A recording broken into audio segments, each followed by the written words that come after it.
ọ̀rọ̀ mọ̀ tí bá bòmíì yọ kódà ọ̀rọ̀ yìí ti pakasọ o kékeré la pe ọ̀rọ̀ yìí o ṣùgbọ́n ojú tá a fi ń wo ọ̀rọ̀ yìí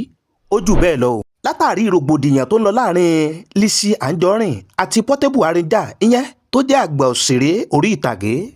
lórí ọ̀rọ̀ Portable Arranger ṣé ẹ gbàgbé fọ́nrán kan tá a ṣe láàárọ̀ yìí níbi tí ìyá kan ti jáde sórí ẹ̀rọ ayélujára tó ní kẹ́ kìlọ̀ fún Portable o kódà kí ara lé ẹ̀ pé kódà kí ara alẹ́ ẹ̀ kán pẹ̀tù sí nínú látàrí ìjà tó ń bá Lizzy Anjorin jà tó lóun lálàá pé wọ́n jí Portable gbé ẹ̀yìn èèyàn ọ̀rọ̀ ti pakasọ o Portable ti jáde sórí ẹ̀rọ ayélujára o ìyẹn Arranger ẹ gbọ́ rẹ́rẹ́rún o kí ló ṣẹlẹ̀ gangan kí ni Portable Arranger sọ lórí ọ̀rọ̀ wọn àti Lizzy Anjorin ẹ̀yin èèyàn ẹ̀ súnmọ́ bí ẹ wá gbọ́ tó bá jẹ́ ìgbà kọ́kọ́ yín rè a kí káàbọ̀ sórí ìkànnì Kúnlé Ìjẹ̀ṣà ẹ̀yin náà tẹ follow button yín kẹ́ lè má jàǹfààní lóòrèkóòrè bàbá tó ṣe mú fúnra wá sórí ìkànnì wa tọ́ ẹ má jẹ́ dènà pẹ́nu ẹ jẹ́ ká gbọ́n tí Portable ìyẹn Arranger ẹ jẹ́ ká gbọ́n tó sọ pàápàá jùlọ fọ́nrán tí ìyá yìí tó fi ṣèkìlọ̀ fún Portable ìyẹn láàárọ̀ òní ẹ gbọ́ gbogbo ẹ̀ papọ̀ lórí ìkànnì Kúnlé Ìjẹ̀ṣà tọ́ fọ́nrán náà rèé ẹ jẹ́ ká gbọ́ bó ṣe lọ. ẹni ròbí sí mi ibi àbá o ìyá yín ni wọ́n máa yí gbé kórí fún wọn ohun tí wọ́n bá rò wá jẹ́ tí wọ́n jẹ́ gbọ́ pé wọ́n gbólúmọ Ẹ̀gbá rí láyé àbátálágẹ mọ́ bá dá sóhun lòrìṣà ń gbà o ẹ̀mẹ́ yìí sùn lé àná bó tún dalẹ̀ o yóò lọ ọmọdé yìí kò ní ṣàìlọ ó ṣe rí gbúgbúrú pẹ̀lú ẹnu wọn ò ní ṣọ̀rẹ́ ti di lálẹ́ alálẹ̀ Lísàbí ò ń gbọ́ tí mọ́lẹ̀ tí kún mọ́ rí o yóò lọ ọmọdé yìí kò ní ṣàìlọ ó ṣe rí gbúgbúrú pẹ̀lú ẹnu wọn ò ní ṣọ̀rẹ́ títí dalẹ̀ ọ̀tá mi tẹ́ tí ó gbọ́ wẹ́ni kú o wẹ́ni rùn o ìṣe mi aṣojú rẹ̀ ọ̀tá mi ẹni rí mi tó ń bínú ẹ má wulẹ̀ dárú wọn lẹ́kùn o tó bá lẹ́gbẹ̀rún ọdún láyé àjẹkù oúnjẹ ni ó máa jẹ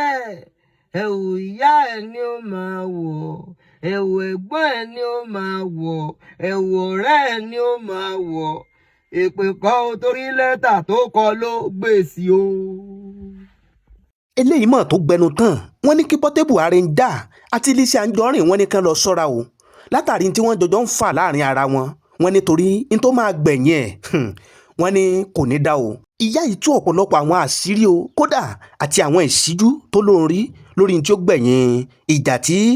Lizzy Anjorin àti Portable ń jà ní tó máa gbẹ̀yìn ẹ̀yìn èèyàn kí ni ìyá yìí sọ gangan ẹ̀sùn mọ́ bí ẹ wá gbọ́ tó bá jẹ́ ìgbà kọ́kọ́ yín lè tẹ́ bá ìkànnì pàdé akín káàbọ̀ sórí ìkànnì Kúnlé Ìjẹ̀ṣà akí gbogbo ẹ̀yin olólùfẹ́ wa náà tẹ́tí wà pẹ̀lú wa ẹ má gbàgbé bẹ́ẹ̀ sì ń wọlé ẹ tẹ subscribe button yín. ọ̀rọ̀ tí mo fẹ́ sọ yìí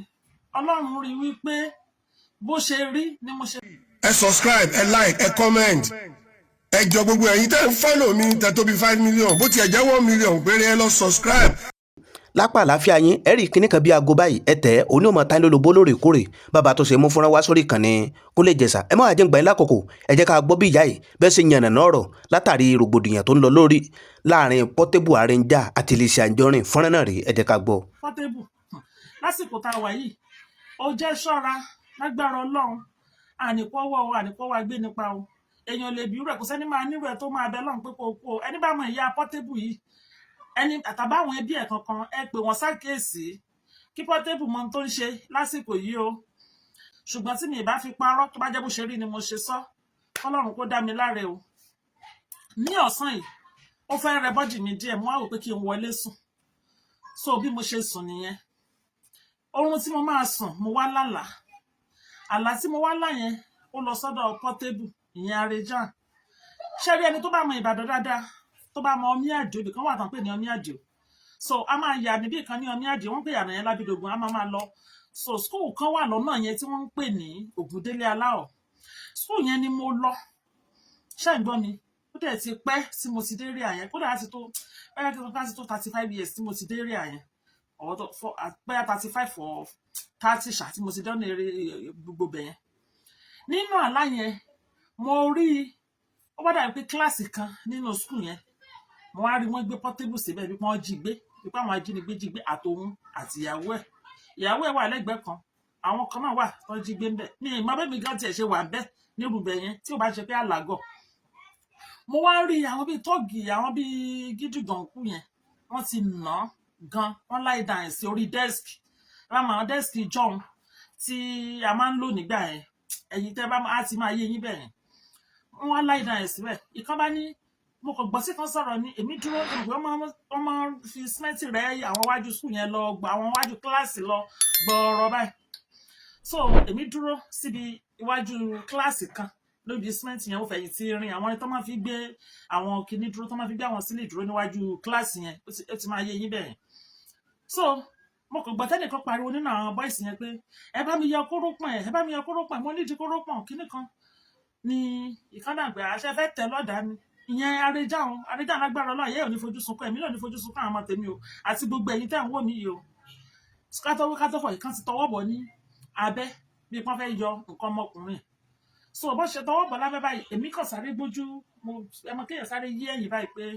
nǹkan burúkú ò ní ṣojú mi. Lẹ́yìn yẹn mo kàn gbọ́ tó pariwo bí pé kéèyàn pariwo ariwo gbígbóná lójúnú àlá yẹn. So abálọ àbábọ̀ mi lágbára Ọlọ́run Portable lásìkò tá a wà yìí ó jẹ́ ṣọ́ra lágbára Ọlọ́run ànípọ́wọ́ gbé nípa o èèyàn lè bí rẹ̀ kò sẹ́ni máa nírú ẹ̀ tó máa bẹ lọ́run pé kò kú o ẹni bá mọ ìyá Portable yìí ẹni àtàbáwọn ẹbí ẹ̀ kankan ẹ pè wọ́n ṣàkíyèsí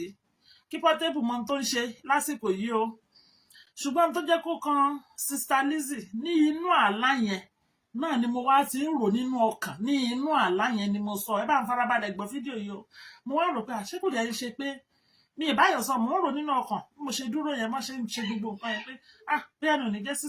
Sister Lizzy tó wà àti Portable jọjà ló máa ní kó gbé Portable yìí mò ń rò bẹ́ẹ̀ nínú mi ò rí Sister Lizzy o mi ò ní mo rí rárá o. So bí mo ṣe wá tají because lóòótọ́ ni mo máa ń lálàá ṣùgbọ́n gbà mí wá ti máa lálàá bẹ́ẹ̀ yẹn ṣe ara wọn ní tíátà mi ní bísíǹsì kankan pẹ̀lú wọn but mo máa ń lálàá rí wọn dáadáa sọ́dọ̀ mi yẹn yé.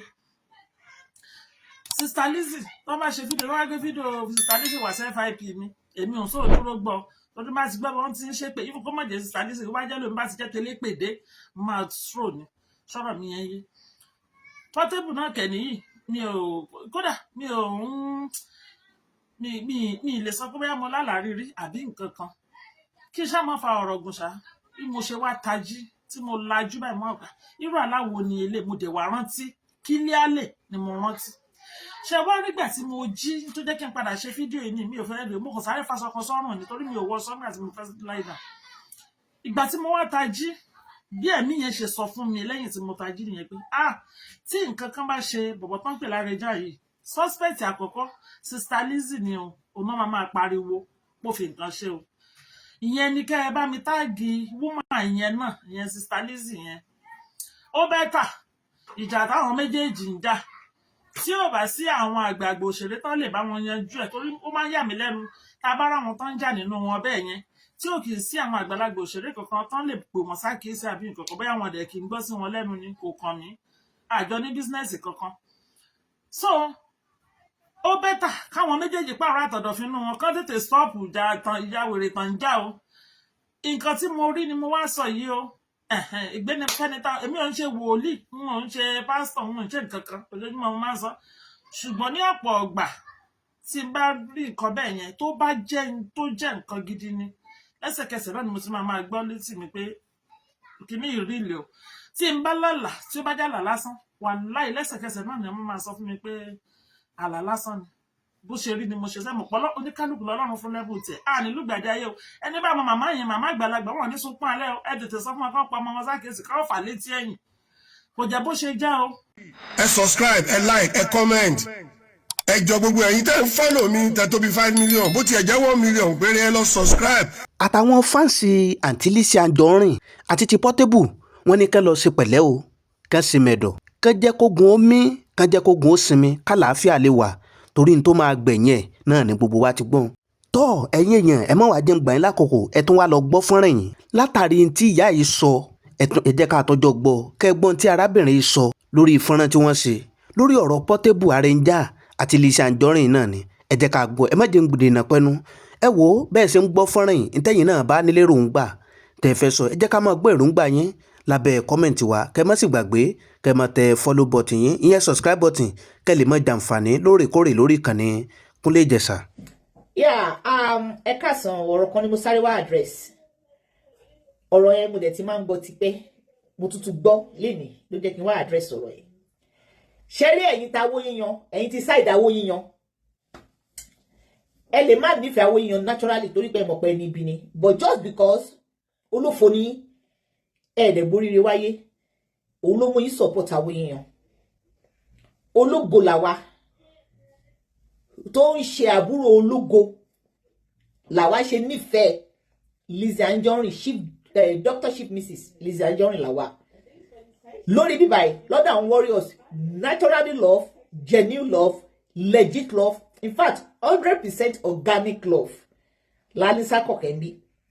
Ṣé ní gbogbo ohun hẹ́rẹ́hẹ́rẹ́ ohun tẹ́ ẹ̀rọ kiri yẹn pé Lizzy Anjorin ó máa fún Lizzy mama ó fi wọ́n sí payroll Lizzy mama wọ́n sanwó oṣù fún sí mama ẹ̀ẹ́kẹ́kú. Ẹ sọ débi pé ẹni àyàm tí wá tọ́pẹ́